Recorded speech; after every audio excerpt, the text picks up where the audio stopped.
reviewed publications. And believe me, that's a tiny, tiny fraction of the population. Unless you're one of those folks, the only purpose for science is to make things better, right? Why else do we want to discover a new antibiotic or design a new, safer car or build buildings in a different way? The purpose of science, disciplined observation and disciplined inquiry, is to make the world better. Now, to me, if you want to make the world better, that's the definition of an activist. It doesn't necessarily mean that you have to be Martin Luther King giving a speech in front of hundreds of thousands of people. It doesn't necessarily mean that you always have to be on the picket line, but trust me, you should go on them occasionally. It may be that you become an activist in your church or your block club or your school or your children's school. It simply means that you're awake, you're observing the world. You should be mad if you're observing the world, and you resolve to make some part of it better.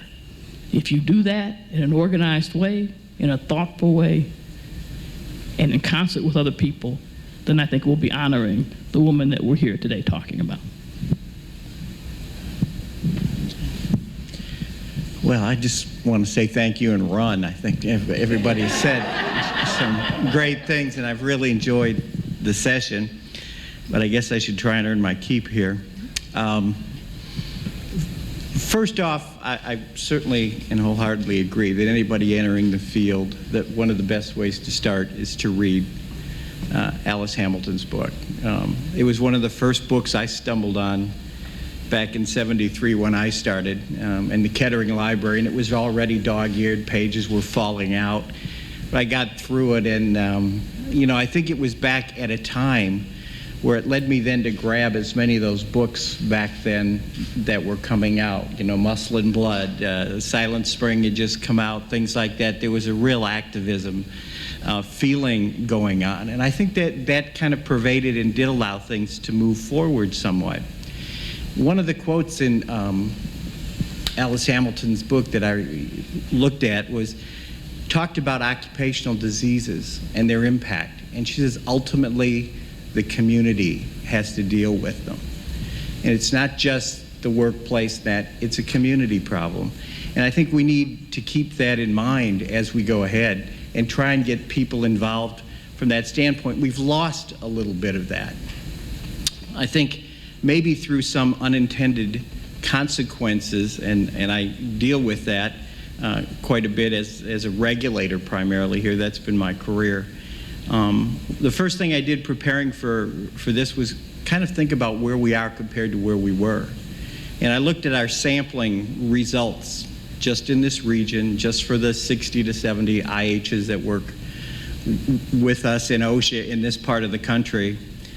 And the top things that we're finding may sound a little familiar if you're familiar with Alice's book: arsenic, beryllium, cadmium, carbon monoxide, chromates, coal tar pitch welders, carbon monoxide, lead, noise, silica, zinc, and silver overexposures. Those are still very common today. They're the ones we're finding all the time. There are more exotic ones out there that we haven't reached. That kind of leads me, you know, the other thing that I looked at there, because I love to go back and look at it, is the tape of Frances Perkins from the Silica Conference, where she said we've essentially, she's a little more of an optimist than I am, but she predicted or said that we'd won the war on silicosis. And boy, there is no way we could get away with the kind of video that she did, showing the pictures of the emaciated workers and saying that here's silica, here's what it does to you. This man is working on a tombstone, still bringing in silica, which Alice Hamilton mentions in her book too. And you see all that there, and then I'm thinking, wow, we've still got plenty of work to do. So for those students that are left, you know, it isn't all done. There's a lot of work that remains to be done. I think the public awareness issue is definitely out there, and we need to rekindle that and get the public aware and get the community involved. And I think the conference in the next couple days is a good start for that kind of thing, because certainly immigrant workers played a big role in the work that Alice Hamilton did. As far as the unintended consequences, I liked what Chris said, and it really hit a note, because I live in the legal world and everything we have to do has to be proven and tested. And we will have 8 doctors line up to testify about whether one ergonomics case of a back injury should be recorded on a log for an other than serious, no penalty case at a local firm. And it went through a whole week of hearings, and fortunately we won that.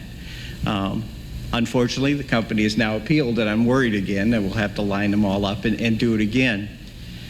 I think we've moved from, too often, from the issues of what is legally enough to act, to the point of, do we know the exact cause or etiology of the issue? How much does it exactly take in order to move ahead? And I'm enough of a realist now to know that OSHA cannot, a regulatory agency can't deal with these new, and some of them aren't so new, but they're issues that are delayed because people want that definite legal cause and effect issue, and we sometimes go too far. I think back on the old issue for ergonomics many times that, where's our common sense? Well, it hurts if I do this a lot. Well, don't do that anymore. I don't need to know that the nerves in the tunnel are swelling up and causing a problem and everything. There's some common sense moving ahead.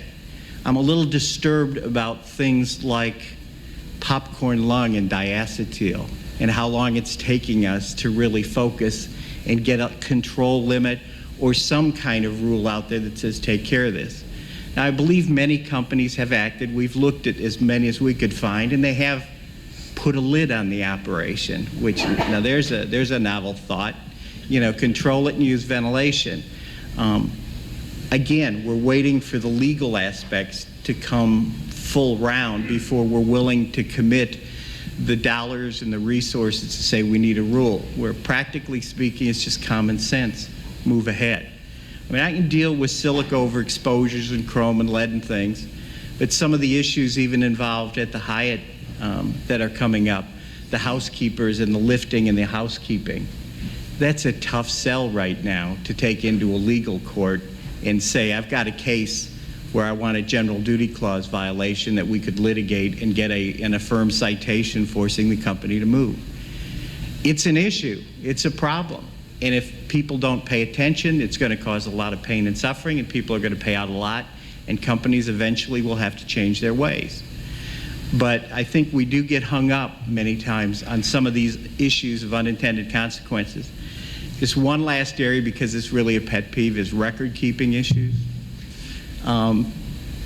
Absolutely right when we talk about, Alice Hamilton recognized we need the data, we need to see who's keeping it, it needs to be open, we need that transparency there.